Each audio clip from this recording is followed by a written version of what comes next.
I have a secret mission. I'm flying to get medicine for Comrade Stalin, echoed over the radio on March 5, 1953. But this was the biggest lie in the history of Soviet aviation. In reality, 22-year-old Polish pilot Franciszek Jarecki was escaping from the communist nightmare on a stolen MiG-15 fighter, leaving behind a system that had turned millions of people into slaves of their own state. February 1953. The Moscow leadership was in panic. The Kremlin dictator was passing away. On February 28th, Stalin gathered his entourage for the last time for a traditional drinking session. Malenkov, Beria, Khrushchev, Bulganin, everyone drank Georgian wine until dawn, not suspecting this was the last evening of an era. The next day, the fearsome master of the Kremlin was found on the floor in his own waste, unconscious, with the right side of his body paralyzed. Irony of fate. The guards heard the sound of falling but were afraid to enter the office for hours. There were no doctors nearby. The tyrant didn't trust them. He had even thrown his own physician in prison during the doctor's case. When medics finally arrived on March 2nd, they diagnosed a brain hemorrhage. The treatment was medieval. Place 8 leeches on the head, apply cold, administer a hypertonic microenema. It was at this moment that Franciszek Jarecki decided to act. The 22-year-old graduate of a prestigious military aviation academy had dreamed of becoming a pilot since childhood. At 15, lying about his age, he enrolled in glider pilot school. To advance his career, he joined the Communist Polish Youth Union and received excellent character references. Even General Colonel of Aviation Ivan Turkel gave him a radio receiver for his achievements. But it was all camouflage. The entire time, the pilot was nurturing an escape plan from the communist paradise. March 5th, the day of Stalin's passing. Jarecki takes to the sky on a training flight with his comrades. When most of the fuel is burned and it's time to return to the airfield, he suddenly descends to disappear from radar, turns the aircraft in another direction, and flies toward the Danish island of Bornholm, 100 kilometers away. Shouts and threats sound over the radio. Several aircraft are sent in pursuit. But Jarecki doesn't change course. To dispatcher requests, he responds with dark humor. I have a secret mission, flying to get medicine for Comrade Stalin. Knowing that Stalin had been lying half-paralyzed for several days, this was the height of sarcasm. Landing on Danish territory, the pilot was shocked by what he saw. In Poland, they constantly talked about huge NATO forces on the island, a military base with countless Americans waiting to attack. In reality, everything turned out to be the opposite. Jarecki circled for a long time, looking for where to land. There was no military airfield, no radar.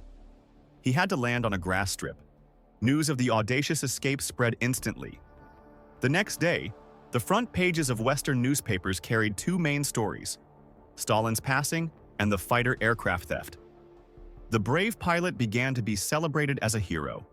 He went to America, met with President Eisenhower, received citizenship and a $50,000 reward, an incredible sum for that time. The MiG was disassembled piece by piece, studied, and returned to Poland in boxes on March 20th.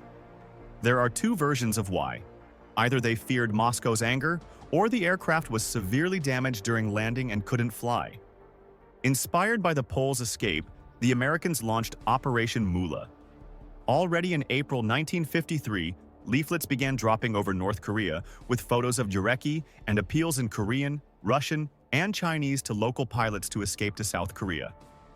For delivering a serviceable fighter, they promised $100,000. Spring and summer brought no results. The miracle happened only in September, when even the Americans had forgotten about the operation. 21-year-old Lieutenant No Kumsak, with over 100 combat missions, made a daring escape in a MiG-15. The flight took 17 minutes.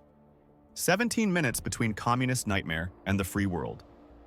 Emerging from the aircraft, the pilot demonstratively tore up a portrait of Kim Il-sung and declared that life with the Red Liars had become unbearable. The Americans paid the promised reward, but No Kumsak confessed he didn't do it for money. First, the always intoxicated Russian occupiers made a terrible impression.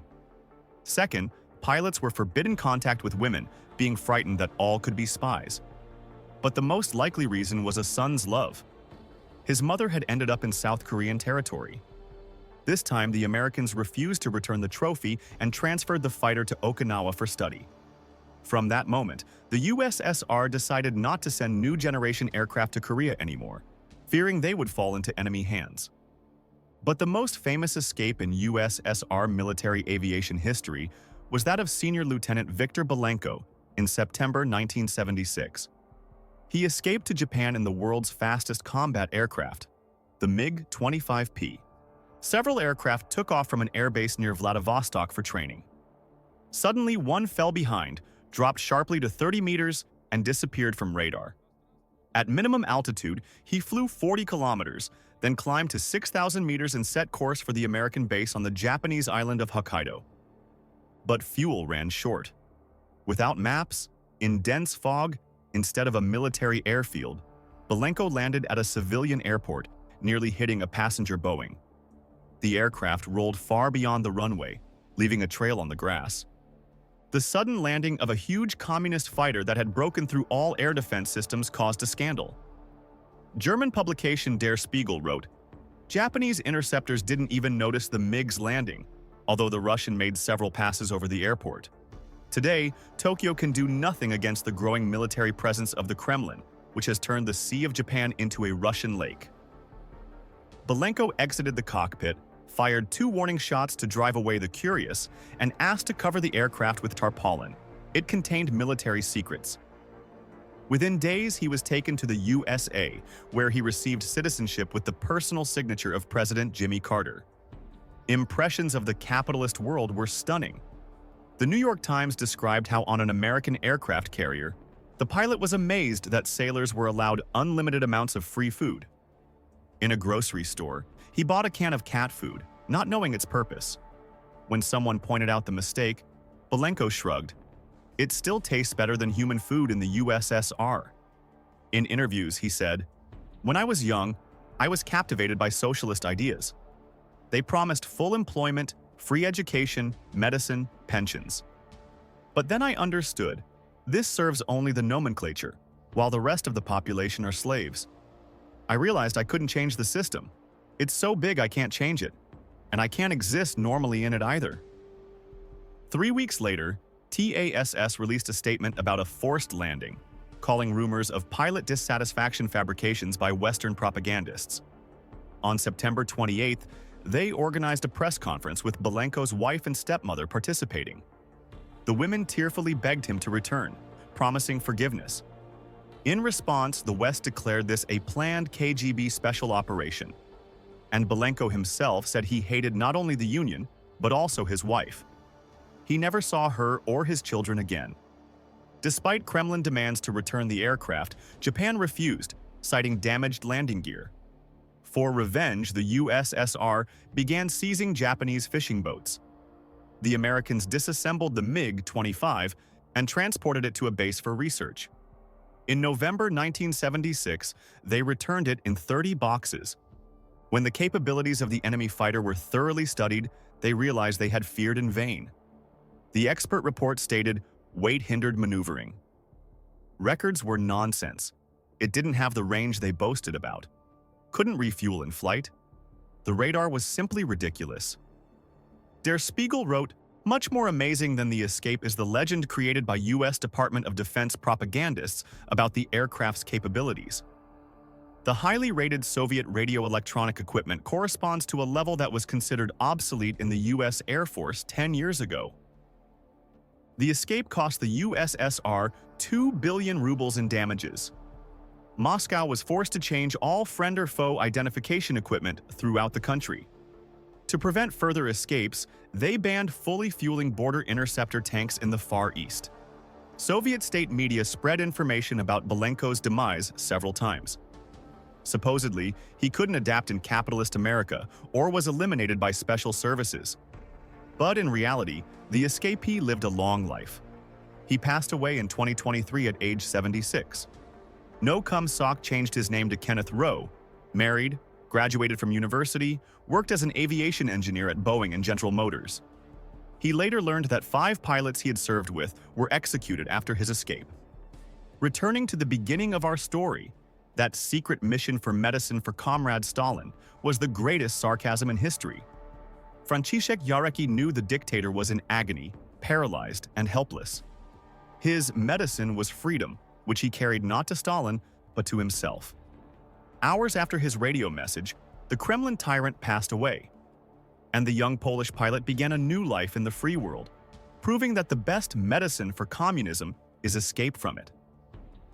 His courage inspired dozens of other pilots from the socialist bloc to risk their lives for freedom. The communist revenge machine worked flawlessly. When Franciszek Jarecki escaped, he thought his bachelor status would protect his loved ones from repression. He was cruelly mistaken. His elderly mother was arrested and imprisoned for 3 years. A comrade from the officers' dormitory was expelled from the army and sentenced to 12 years of hard labor in a mine. In Poland, the pilot was sentenced to the ultimate punishment in absentia. But the most terrible punishment for the regime was that, in the West, Jarecki began telling the truth about life behind the Iron Curtain. In numerous interviews, he detailed anti-American propaganda, special services terror, camps for political prisoners, product shortages, Russian arrogance toward Poles, and an atmosphere of total suspicion. Particularly painful for the regime was Jarecki's revelation of how he spied on fellow pilots on party orders. And when he learned that a supervisor had been assigned to him too, he finally decided to escape. This truth destroyed the myth of brotherhood in socialist armies. Jarecki's escape became a catalyst for larger-scale operations. In Washington, entire programs operated to obtain the latest weapons from the evil empire. The CIA created special units that recruited Soviet pilots and developed aircraft theft schemes. Operation Moola was just the tip of the iceberg. In parallel, the Index program worked, which involved creating a network of agents among technical personnel at Soviet airbases. The Turn program specialized in psychological work with Soviet pilots during international competitions and training. American Special Services studied psychological profiles of Soviet pilots, their personal problems, family circumstances. Special attention was paid to those who had problems with party leadership, financial difficulties, or family conflicts. Detailed files were created on each potential defector. Not all escape attempts were successful. Archival documents that became available after the USSR's collapse tell of dozens of failed attempts.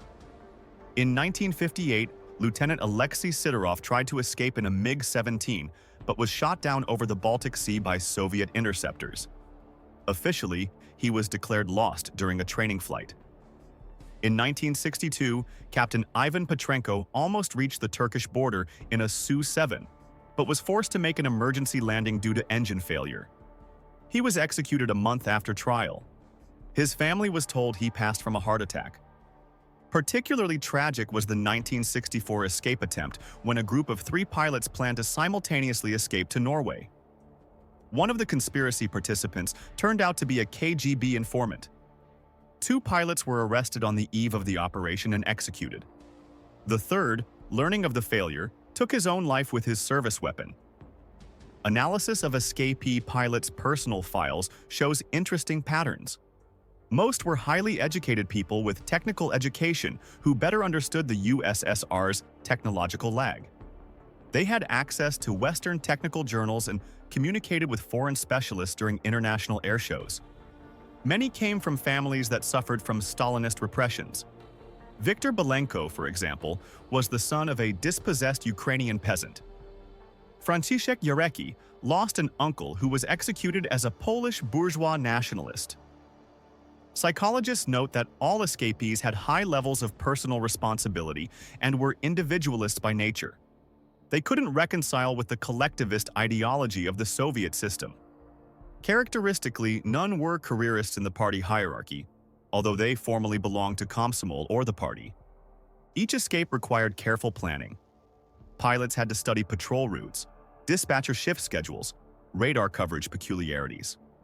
Particularly complex was calculating fuel reserves. They needed to reach the border but not arouse suspicion by returning too early from a training flight. Franciszek Jarecki used cloudiness to mask his actions.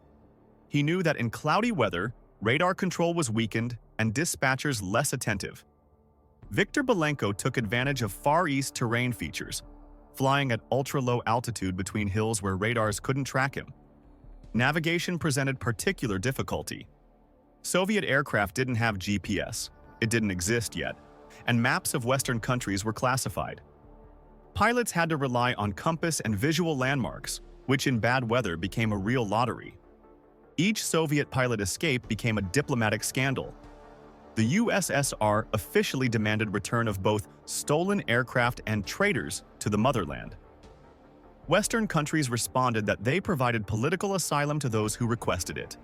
The situation with Belenko's MiG-25 was particularly tense. The Soviet Union threatened to break all agreements with Japan if the aircraft wasn't returned immediately. To apply pressure, they began detaining Japanese fishermen in the Sea of Okhotsk. Japan found itself between two fires. American allies insisted on studying the aircraft, while Soviet threats endangered economic relations. Eventually, a diplomatic compromise was found. The aircraft was returned, disassembled with explanation that it was severely damaged during landing. The Soviet side formally saved face, while Americans obtained all necessary technical information. Each escape was accompanied by a real information war. Soviet media either suppressed incidents or presented them as accidents and kidnapping by Western special services. False versions of events were created where pilots were supposedly forced to escape by blackmail or threats. Western press, conversely, made heroes of freedom from escapees. They were invited to television shows, interviewed, published autobiographical books. Franciszek Jarecki wrote the bestseller Escape from Red Hell, translated into 15 languages. Viktor Belenko became author of MiG Pilot, which revealed secrets of Soviet military aviation. Radio propaganda was particularly effective. Radio Free Europe and Voice of America regularly told stories of escapees, emphasizing they weren't traitors but freedom fighters. These broadcasts were jammed, but still reached Soviet listeners. Soviet pilot escapes had an unexpected side effect. They accelerated Western aviation development. Study of captured MiGs showed that Soviet designers used interesting technical solutions that could be adapted for their own needs. For example, studying the MiG-25 helped Americans understand how to create aircraft capable of flying at very high altitudes. Although the Soviet fighter itself proved less sophisticated than expected, some of its components became the basis for developing new American aircraft. At the same time, escapes forced Soviet designers to reconsider secrecy approaches.